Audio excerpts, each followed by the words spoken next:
Y precisamente para conversar de los conflictos sociales que se vienen registrando en la selva de nuestro país, vamos a dar pase a nuestro invitado de esta tarde, que es Alonso Cárdenas. Él es experto en conflictos sociales. Señor Cárdenas, muy buenas tardes. Muy buenas tardes. Muchísimas gracias por la invitación. Tenemos ahora lo que nos acaba de reportar nuestro corresponsal en Chiclayo, que tenemos población varada porque no puede trasladarse a su punto de destino, precisamente porque las protestas están latentes. ¿Qué viene ocurriendo? ¿Qué está fallando en este camino de diálogo entre el Ejecutivo y estas comunidades?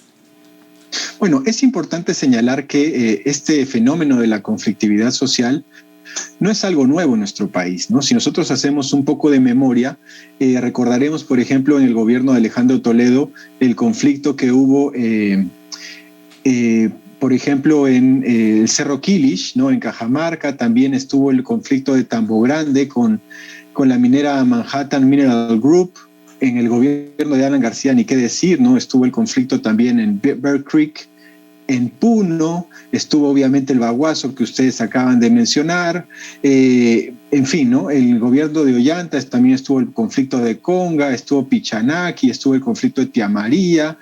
Ahora últimamente se está desarrollando también el conflicto en Las Bambas, ¿no? Entonces tenemos toda una historia de conflictividad social que en nuestro país no hemos podido resolver. Y si también hacemos un poco de memoria, esto es un elemento muy importante y clave. Recordemos que en las pasadas elecciones el candidato Pedro Castillo prácticamente arrasó en todos los lugares, en todas las localidades, por ejemplo, actividad minera, ¿no? Recordemos, por ejemplo, que Chumbivilcas arrasó con el 96% de los votos, ¿no? Entonces, esto lo podemos vislumbrar como que el Perú en estos últimos 20 años ha sido incapaz, su Estado, la sociedad civil y el sector privado, el sector empresarial, en poder llevar a cabo, digamos, una actividad privada que tenga cierta armonía con las comunidades y también que el Estado tenga un rol mucho más activo y mucho más dinámico en este manejo de la conflictividad social, ¿no?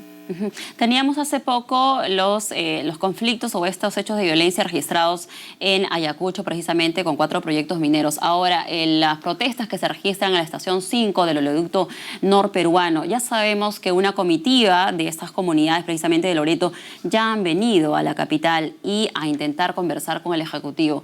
Entonces, ¿por dónde pasa si ya ha habido un primer contacto con el Ejecutivo? ¿Cómo se podría solucionar ello?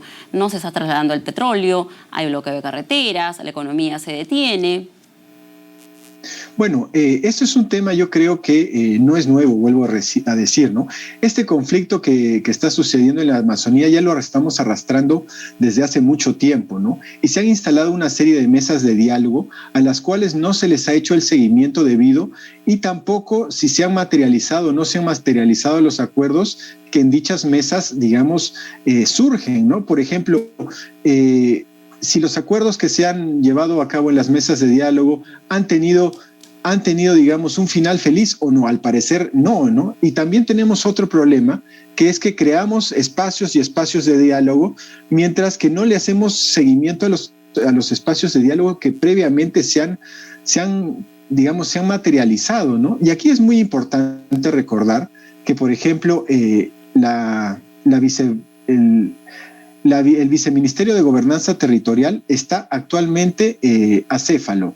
No tenemos un viceministro de Gobernanza Territorial que es justamente aquel que es el responsable de convocar a las mesas de diálogo, de liderar el proceso, ¿no?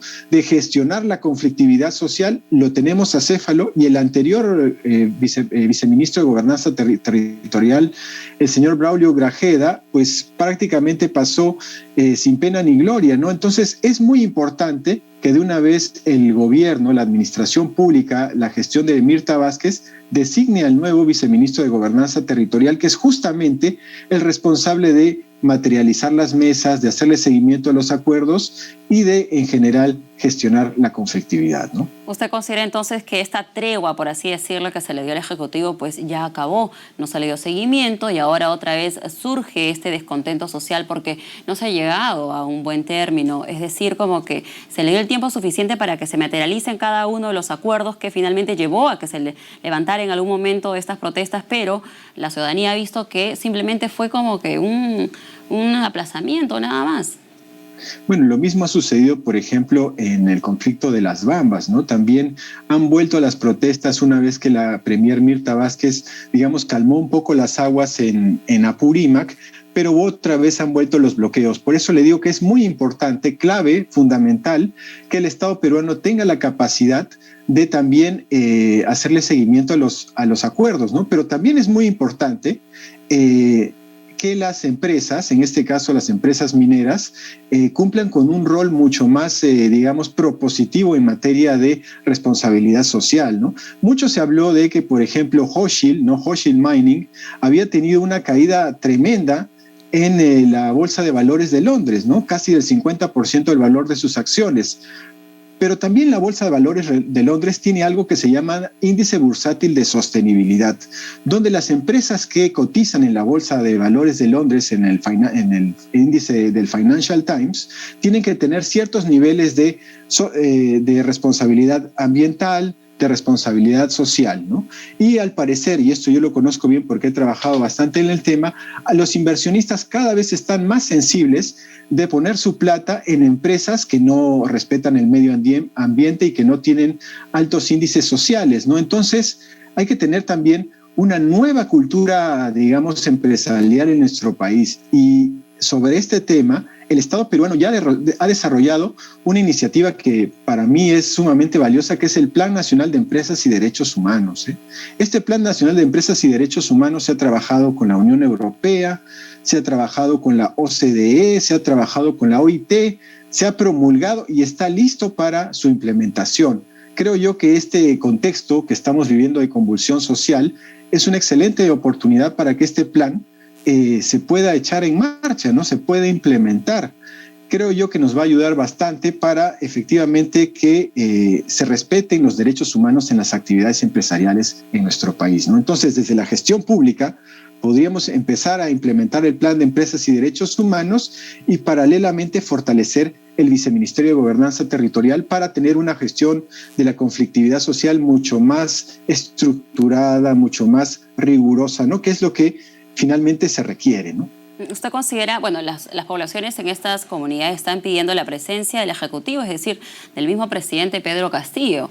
Sabemos que, bueno, ya lo hemos visto, Mirta Vázquez acudió a Ayacucho, tuvo una reunión con los líderes de estas comunidades, se llegó a un acuerdo. ¿Usted cree también que debería seguirse esta misma guía de lo que viene ocurriendo en Loreto? Yo creo que la Premier ya ha estado participando en Ayacucho y ahora es digamos, la etapa de que los especialistas, los técnicos, ¿no? Los profesionales de las diferentes ramas del Poder Ejecutivo pueden hacerle seguimiento a los acuerdos y materializar, digamos, acciones y resultados, ¿no? La Premier y el presidente no pueden estar asistiendo a cada uno de los conflictos sociales en el país, que tenemos pues casi 200, sino que es responsabilidad ahora de los equipos técnicos, de los ministerios y también de las empresas, con el seguimiento también e involucramiento de la sociedad civil para que esto pueda llegar a un buen término, ¿eh? Claro. No olvidemos que entre el año 2015 y el año 2019 nosotros hemos tenido 62 muertes por conflictos sociales y 1.894 heridos, ¿no? Eso es lo que nosotros tenemos que evitar a toda costa. Tenemos que aprender las lecciones del pasado para que efectivamente empresa, Estado y sociedad civil puedan llegar a un acuerdo en beneficio del país, ¿no? Claro, usted señalaba de que precisamente estas poblaciones, bueno, en estos sectores es donde el mandatario tuvo bastante incidencia en votos, por ello que hay una cercanía, hay una bastante, se podría decir, estas poblaciones consideran que pueden llegar de repente a tener una mayor asequibilidad al presidente y poder resolver estos conflictos sociales. Efectivamente, ¿no? Las expectativas son enormes, ¿no? Como yo le decía, por ejemplo, en Chumbivilcas el presidente de la República ganó con el 96% de los votos y prácticamente fue el mismo fenómeno en todos los enclaves donde se encuentran operaciones mineras de clase mundial, ¿no? Pero estas enormes expectativas tienen que traducirse en gestión pública. Y esa gestión pública pasa básicamente por un viceministerio de Gobernanza Territorial fortalecido, profesional, ¿no? Altamente comprometido, y para esto se requiere liderazgo. Y por otra parte tienes el Plan Nacional de Empresas y Derechos Humanos, que es una herramienta muy potente para ir impulsando el respeto de los derechos humanos en la actividad empresarial. ¿Usted cree que de repente tras estos 100 días de gobierno estas comunidades han visto que con el paso de los días precisamente no han visto materializado un poco las expectativas que tenían un poco de la gestión del mandatario, y es por ello que surgen nuevamente estos conflictos sociales que ya de por sí estaban debidamente identificados por la Defensoría del Pueblo? ¿Nos daba usted un poco la lectura de que se había acabado un poco esta expectativa, esta espera de la ciudadanía respecto a lo que podría ser un poco de concretar cada una de las exigencias de estas comunidades debido a lo que significa el cuidado del medio ambiente, la mejora de estas comunidades también? Bueno, digamos, esto tiene que ser un proceso que se dé de prácticamente todas las partes, ¿no? El sector empresarial, como le digo, tiene que tener un mayor compromiso con el medio ambiente, con los aspectos sociales, con el aspecto del bienestar de las poblaciones vulnerables, y el Estado definitivamente tiene que bajo el liderazgo del presidente Pedro Castillo, tiene que inyectar gestión pública a prácticamente todos los ministerios, ¿no? Gestión pública, para que efectivamente los acuerdos que se han materializado en las mesas de diálogo puedan efectivamente ver la luz, ¿no? En este aspecto la gerencia pública es clave, la participación de la sociedad civil y el compromiso que deben tener las empresas con los derechos humanos, ¿no? Por eso yo recalco la importancia que tiene este plan de empresas y derechos humanos para poder efectivamente consolidar una cultura corporativa de respeto de los derechos fundamentales que es tan necesaria en nuestro país, ¿no? ¿Y cómo afecta esto a corto plazo o ya de inmediato lo que va a significar el tema de la economía, estas protestas que se vienen realizando al interior del país? Bueno, nosotros no debemos olvidar que estamos en un contexto ya no de cambio climático, sino de emergencia climática, ¿no? Entonces, el respeto por los recursos naturales, por el medio ambiente, el cuidado del agua, ¿no? La protección de la población vulnerable, son elementos clave y fundamentales de la agenda empresarial del siglo XXI.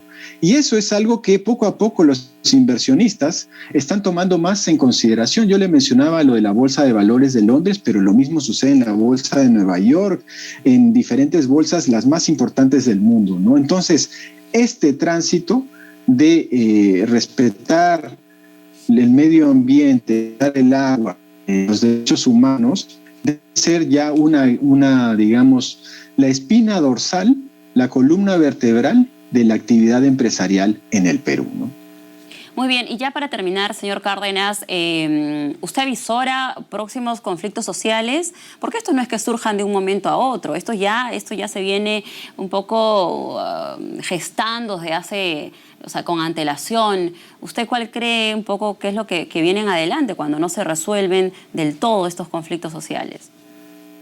Bueno, recordemos que estamos en un contexto prácticamente de posguerra, ¿no? Las demandas sociales y ciudadanas se han como que embalsado. Hay mucha expectativa por la gestión de Pedro Castillo y también hay mucha deficiencia en la gestión pública, ¿no? Entonces las condiciones están dadas para que haya mayor conflictividad social. Por eso yo le digo que es tan importante que el Viceministerio de Gobernanza Territorial ya tenga un viceministro, porque ahorita está solamente encargado, y que, por otra parte, el Poder Ejecutivo, empiece a implementar el Plan de Empresas y Derechos Humanos, que es una herramienta fundamental para conciliar de mejor manera los intereses privados, los intereses de la sociedad civil y también los intereses del propio Estado.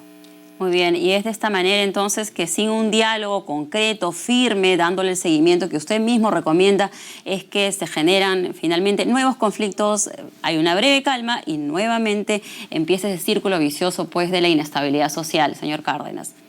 Efectivamente, y no olvidar que estamos en un contexto sumamente difícil por el Perú, ¿no? Que es el país más golpeado del mundo por el coronavirus, y que además estamos también entrando a un proceso de emergencia climática, donde estos temas del medio ambiente, el agua, la protección de los glaciares, ¿no? La consideración con las poblaciones vulnerables, cada vez van a estar más en la agenda empresarial a nivel mundial. Muchas gracias, señor Cárdenas, por estar con nosotros esta tarde en TV Perú Noticias y darnos un panorama un poco más amplio de lo que va a significar o de lo que es estos conflictos sociales que se vienen desarrollando en nuestro país. Hasta una próxima oportunidad. Muchas gracias. Muchísimas gracias.